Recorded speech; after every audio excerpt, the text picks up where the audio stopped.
A murder that changed everything. What if I told you that the most shocking murder in hip-hop this year didn't even target the artist himself, but someone close enough to send chills through the entire industry? On August 17, 2025, Ariela Langosta, an influencer with ties to Tekashi 6ix9ine's, was executed on a New York highway. Multiple shots, no robbery, no mistakes, just cold, calculated death. And almost immediately, fans started connecting the dots, pointing the finger at one of 6ix9ine's oldest enemies, Trippie Redd. Why? Because months earlier, footage surfaced of Trippie spitting death threats straight into the camera, threats that sound eerily similar to what just went down. But here's the twist. Trippie Redd isn't the only one with motive. 6ix9ine's history of betrayal, gang wars, and courtroom testimony left him with more enemies than any rapper alive. Which means Ariela's murder might not just be about revenge. It could be a message written in blood. Stay locked in, because by the end of this video, you'll see how years of beef, betrayal, and street politics may have finally caught up with 6ix9ine in the most brutal way possible.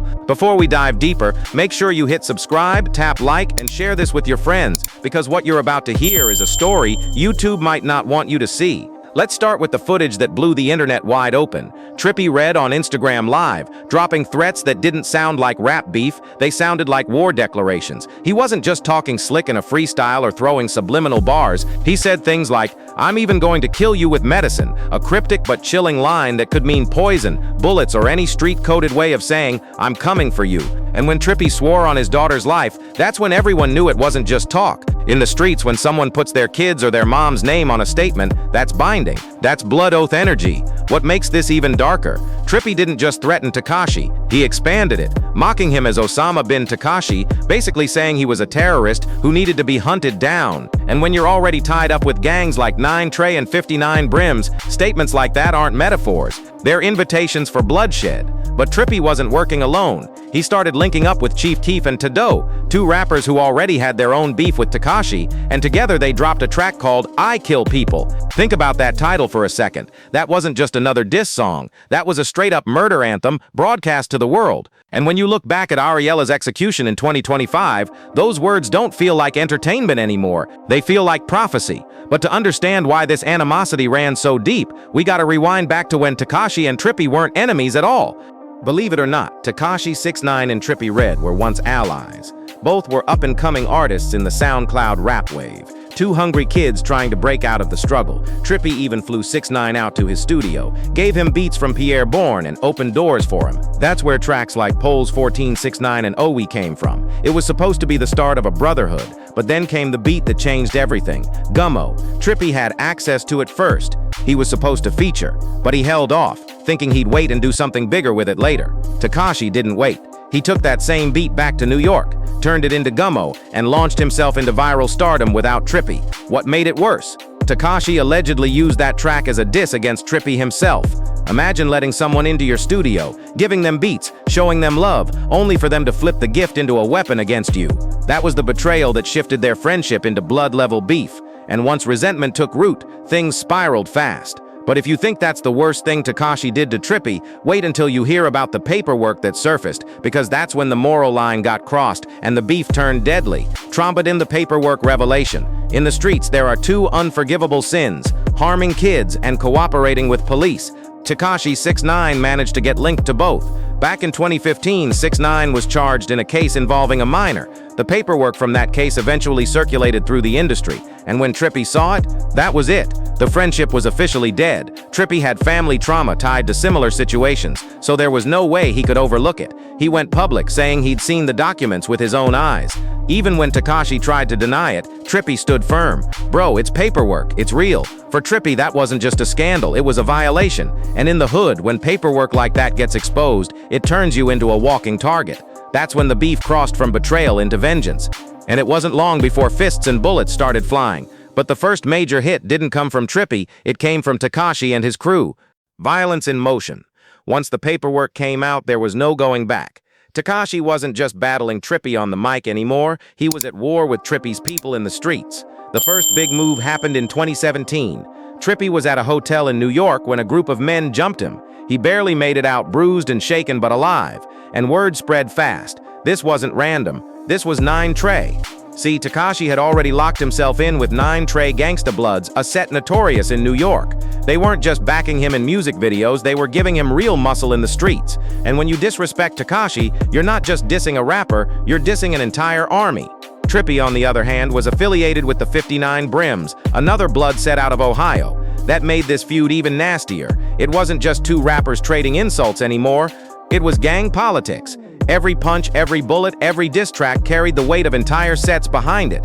What made things worse? Tekashi had a big mouth and he knew it. He'd clown Trippie online, baiting him into fights, daring him to retaliate, and in a culture where pride is everything, you can't just let that slide.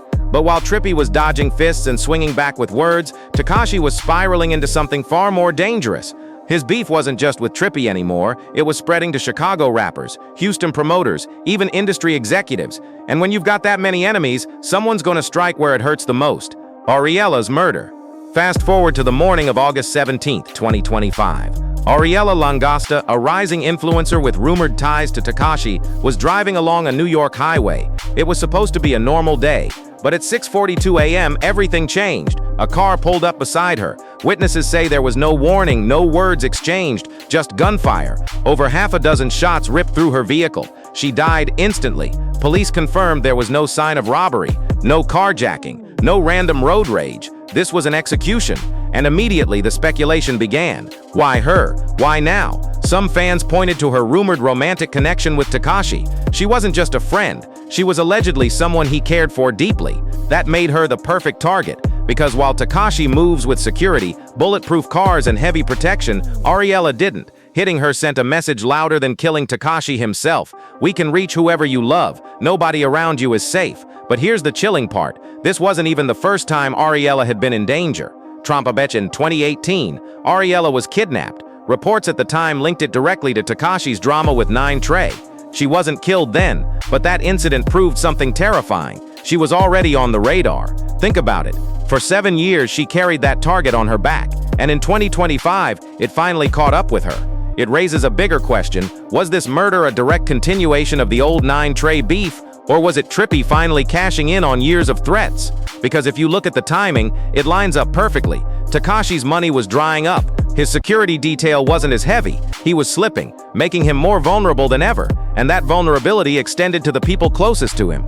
And Ariela? She was the softest target. No entourage, no gang ties, just an influencer who happened to be linked to the most hated man in hip-hop. But the key to unlocking this murder might not be in the beef itself. It might be in what Tekashi did in the courtroom years earlier, because that's when he signed his own death warrant. Snitching and the death warrant. If there's one word that destroyed Tekashi 6ix9ine's legacy forever, it's this: snitch. In 2019, the rainbow-haired rapper walked into a federal courtroom and pointed fingers at his own crew. He named names, identified shooters, and laid out the inner workings of the 9 Trey Gangsta Bloods. For the government, it was a gold mine. For the streets, it was the ultimate betrayal. See, in hip-hop culture, and especially in gang culture, snitching is worse than murder. Murder can be forgiven if it's handled by street rules, but cooperating with the feds? That makes you radioactive. You can't be trusted, you can't be respected, and in many cases, you can't be allowed to live. Tekashi knew it too. Even after his release, he bragged about it online, mocking the same codes he had once pretended to live by. He'd laugh in interviews, saying, "Yeah, I told, and what? I'm still free." But freedom has a price. Because the more he taunted, the longer that list of enemies grew. It wasn't just 9 Trey anymore. It was rival gangs, old friends turned enemies, rappers who'd lost homies because of his testimony, and the cruelest part? They knew they didn't have to take him down directly. They could go after the people around him, people like Ariela, Trumpet and Bensi. So who could have ordered Ariela's execution? The truth is, there are too many suspects to count. Trippie Redd, whose threats weren't just music, but deeply personal promises. 9 Trey, whose empire crumbled in court thanks to Tekashi's testimony. Other rivals, from Chicago to Houston, from promoters to rappers who lost money and respect because of Tekashi's antics. Add to that Tekashi's financial downfall. The lavish lifestyle started drying up. The security guards got fewer. The flashy jewelry wasn't hitting like it used to. And in the streets, weakness is like blood in the water. It attracts sharks. It's possible Trippie never had to lift a finger. Maybe Ariela's murder was carried out by people who wanted revenge for reasons of their own. Maybe it was 6ix9ine sending one last message. Or maybe it was a new set of enemies, watching Tekashi slip and deciding the time was right. One thing's for sure, when you betray that many people, you don't get to choose who pulls the trigger. Before Tekashi 6ix9ine became the most hated figure in rap, he was the internet's biggest villain, and for a while it worked. Back in 2017 and 2018, every stunt he pulled seemed to make him more famous. He'd show up in rival cities without warning, taunt entire gangs, and post it on Instagram like a highlight reel. He wore his rainbow hair and shark-tooth grill as a costume, but behind it was a kid addicted to attention. But problem? Every time he clowned someone, he stacked another enemy on his back. In Chicago, Chief Keef's crew wanted his head. In Houston, promoters swore he'd never perform again. Even in his own city, older rappers were embarrassed that this was the face of New York. But Tekashi didn't care. He thought the internet protected him. And for a while it did. The likes, the streams, the numbers, they made him untouchable. Until the numbers fell off. Because once the hits stopped and the scandals started piling up, the views weren't enough to keep him safe. That's when the wolves came out, circling the very villain they'd once watched for entertainment. One part of Tekashi's story most fans don't think about is the isolation. Imagine being 28 years old and knowing almost everyone you grew up with either hates you, betrayed you, or wants you gone. People talk about his flashy chains and million-dollar shows, but what they don't see is the paranoia, the bulletproof vests, the constant moving from one safe house to another. Even his own family had to live with that fear, knowing that being close to him meant being close to danger. Ariela's death proves that fear wasn't paranoia, it was prophecy. And if rumors are true, Tekashi hasn't been sleeping much since. Some sources claim he's moving with less security, not because he feels safe, but because he can't afford the heavy team anymore. Others say he's gone deeper into hiding, only popping out when the cameras are rolling. Either way, that isolation is eating him alive. Because the truth is, Tekashi isn't just fighting enemies in the streets, he's fighting enemies in his own head. At one point, Tekashi was the hottest name in music. Billboard hits, million-dollar deals, international shows. But after the courtroom testimony, labels got cold.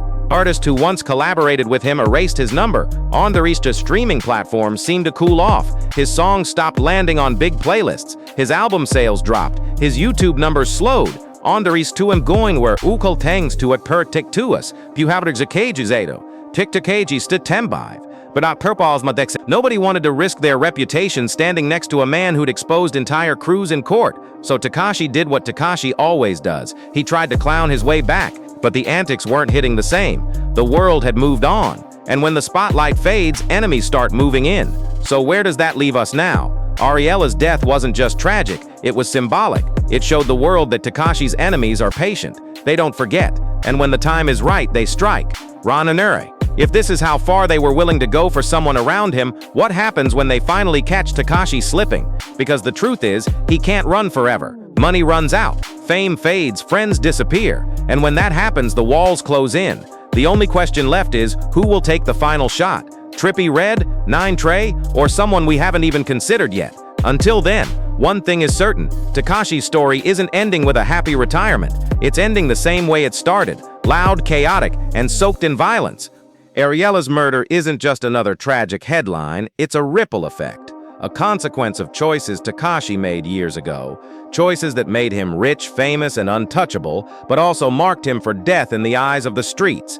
And now even the people close to him are paying that price. The question is no longer if Tekashi himself will be targeted, the question is when. Because Ariela's murder wasn't just revenge, it was a warning. A message carved in gunfire that echoes louder than any diss track ever could. So here's what you need to ask yourself. Is this the end of the story? Or just the beginning of a blood trail that's only going to get longer? If you want to dive deeper into how this entire war between Trippie and Tekashi started, click on this video right here. You don't want to miss the secrets that led up to everything we've just uncovered. And before you go, don't forget to subscribe, like, and share this video, because trust me, the story of 6ix9ine is far from over, and the next chapter might be even darker.